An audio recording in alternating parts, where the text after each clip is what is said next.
Abraham is known as the father of many nations. But have you ever wondered what kind of man walks away from everything he knows simply because God said, "Go"? Was Abraham's journey about geography or transformation?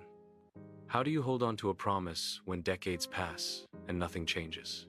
And can faith survive when God asks for the one thing you love most? In the next 3 videos, we'll explore who Abraham was, what set him apart as a man of unwavering faith, and how his obedience led him to be honored in the Hall of Faith.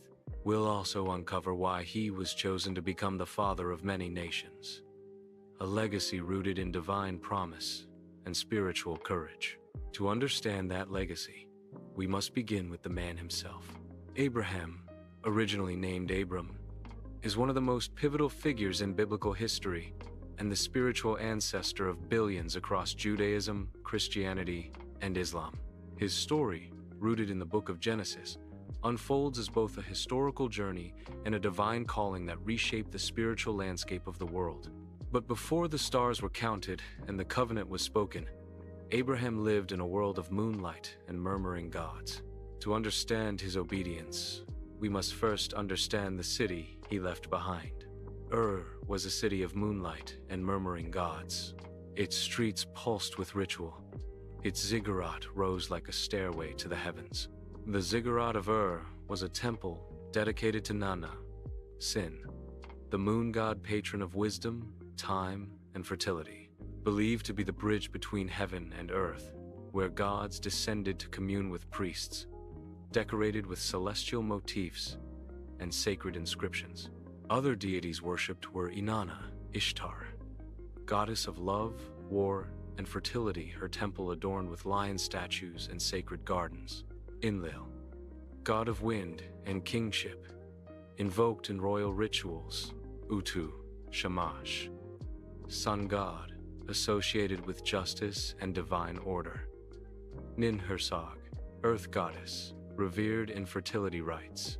There were statues of gods carved from lapis lazuli, gold, and alabaster. Daily offerings of grain, wine, and incense. Sacred processions led by priests chanting hymns in Sumerian. Divination practices using animal entrails and celestial omens. This religion permeated every aspect of life: politics, agriculture, and family. Temples were not just places of worship, but centers of economic and judicial power. Abraham's family likely participated in these rituals, possibly even serving in temple roles before his divine calling. But in the hush of incense and idol song, Abram began to hear a different voice. The voice came not with thunder, but with clarity. "Leave," it said, "not just your land, but your lineage. Leave the gods of stone and moonlight.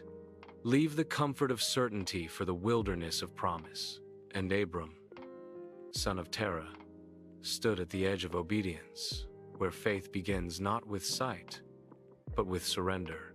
Abram journeyed with Sarai, his wife, Lot, his nephew, and numerous servants and herdsmen. Now the Lord said to Abram, "Go from your country and your kindred and your father's house to the land that I will show you, and I will make of you a great nation, and I will bless you and make your name great, so that you will be a blessing. I will bless those who bless you, and him who dishonors you I will curse, and in you all the families of the earth shall be blessed." Genesis 12:1-3. The promise was clear. The blessing was spoken. But the land of promise was not empty. It was echoing with other names. Abram stepped into destiny and found himself surrounded by altars not built for his God. He walked into the land of promise and found it already claimed. At that time, the Canaanites were in the land. Stone altars to foreign gods, warlike tribes, and sacred groves whispered other names. Abram passed through the land to the place at Shechem, to the oak of Moreh. Then the Lord appeared to Abram and said, "To your offspring I will give this land." So he built there an altar to the Lord, who had appeared to him. Genesis 12:6-7. The altar was built not to mark conquest, but to mark trust. But trust was not planted in empty soil. The land Abram entered pulsed with ancient rituals and foreign gods. To understand the weight of his altar, we must first understand the worship that surrounded it. The Canaanites practiced polytheistic worship centered around many gods. El, chief deity, father of gods. Ba, storm and fertility god, often depicted with lightning and bulls. Asherah, mother goddess, worshipped in sacred groves and poles. The rituals included animal sacrifices, fertility rites, and seasonal festivals. Altars built near trees, springs, and high places. Divination and ancestor worship. Canaan was not a unified kingdom, but a patchwork of city-states and tribal groups such as the Hittites, Perizzites, Jebusites, Amorites, and Canaanites. Surrounded by tribes and altars not his own, Abram waited. But the land grew silent. The soil cracked. The wells ran dry. And when the promise seemed parched, Abram did not abandon it. He followed it south into the shadow of the Nile. Sometimes faith walks not in triumph, but in famine. And so he turned south to Egypt, land of grain and gods, shimmered with survival. But faith, when tested, does not always shine. Fear whispered louder than trust, and Abram faltered. Yet even in failure, grace moved. Now there was a famine in the land. So Abram went down to Egypt to sojourn there, for the famine was severe.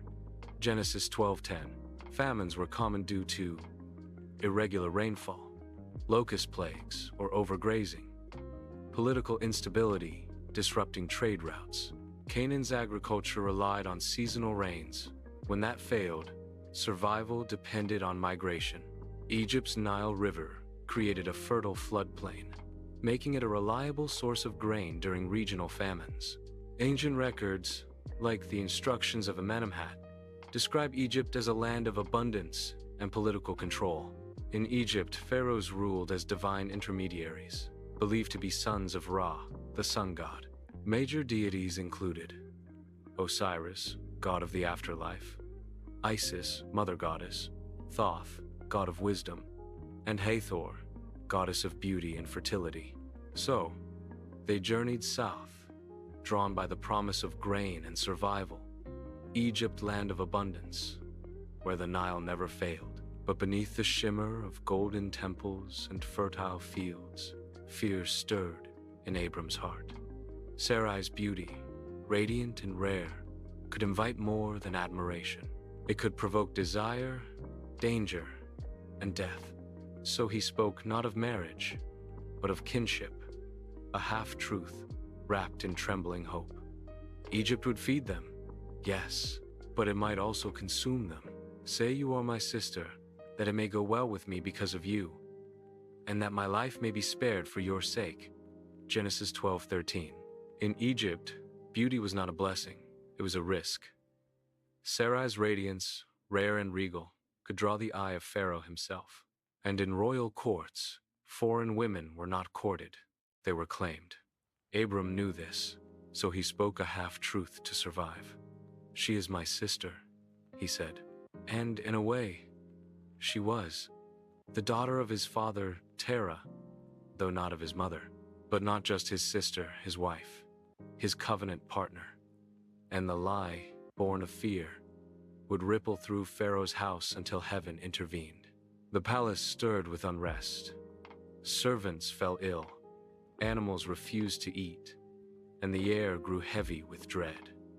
Pharaoh's priests whispered of curses, of gods offended. And then the truth surfaced. Sarai was no sister. She was Abram's wife. The deception pierced the sanctity of Pharaoh's house, and heaven had responded with affliction. Pharaoh summoned Abram, his voice sharp with betrayal. Why did you not tell me? Why did you say she was your sister? But no sword was drawn. Instead, mercy moved through wrath. Pharaoh returned Sarai untouched, and sent Abram away, not empty-handed, but laden with gifts, flocks and herds, male and female servants, camels, and silver. The man who had lied out of fear left Egypt richer than he arrived, not by cunning but by grace. Then Pharaoh gave orders about Abram to his men, and they sent him on his way, with his wife and everything he had. Genesis 12:20. They returned from Egypt, wealth trailing behind them like dust. Flocks multiplied, tents stretched wide, and the land groaned beneath abundance. But with prosperity came tension. The herdsmen quarreled, the wells ran dry, and the bond between uncle and nephew strained. Abram, the elder, chose peace over pride. "Let there be no strife between us," he said. And Lot, eyes drawn to the lush valley of the Jordan, chose what looked like Eden. But Eden was near Sodom, and Abram remained in Canaan rich, not just in flocks, but in faith. After Lot parted from Abram, God spoke to Abram, "All the land that you see I will give to you and your offspring forever. I will make your offspring like the dust of the earth, so that if anyone could count the dust, then your offspring could be counted." Genesis 13:15-16. And Abram built an altar to the Lord. Faith had been planted, but the soil was not still. Beneath the quiet of Abram's altar, the ground trembled with distant drums. 4 kings from the east advanced, and the land would soon bleed. The valley trembled beneath the clash of kings. 4 rulers from the east swept through the land, crushing 5 rebellious cities of the Jordan plain. Sodom fell, Gomorrah burned, and Lot, Abram's kin, was taken, a prisoner of war, swept into the tide of conquest. But word reached the oaks of Mamre, and Abram rose not as a conqueror, but as a covenant keeper. 318 men, born of his house, rode through the night, swift and silent. Beyond Dan, near Damascus, they struck dividing forces, reclaiming captives and returning with honor.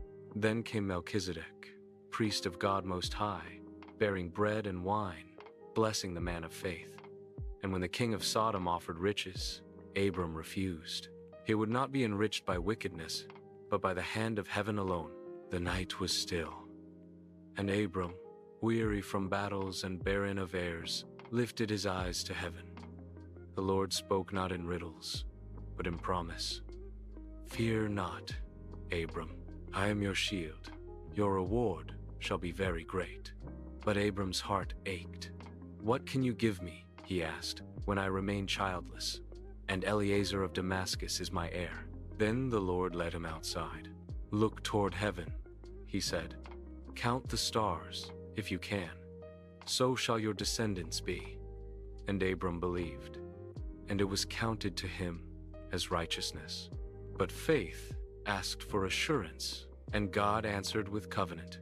Animals were brought, cut in two, a solemn rite of ancient trust. Abram fell into deep sleep, and a dreadful darkness came over him. Then a flame appeared, a smoking firepot, and a blazing torch passing between the pieces. God alone walked the path of blood, binding himself to the promise. "To your descendants I give this land," he said, "from the river of Egypt to the great river Euphrates." And so, beneath the stars, the eternal covenant was sealed not by man's strength, but by God's grace. Abram left everything, land, lineage, and certainty, to follow a voice that spoke of stars and sand. From Ur to Canaan, from famine to Pharaoh, Abram walked not by sight, but by faith. He built altars in foreign soil, called on the name of the Lord, and chose peace when conflict arose. He rescued Lot from kings, refused riches from Sodom, and bowed before a priest who brought bread and wine. This is the story of faith that walks, of a man who dared to trust, and a God who stooped to bind himself to dust, covenant, and destiny. The journey of faith has only begun. The call was only the beginning. Subscribe to walk with Abraham into the promise.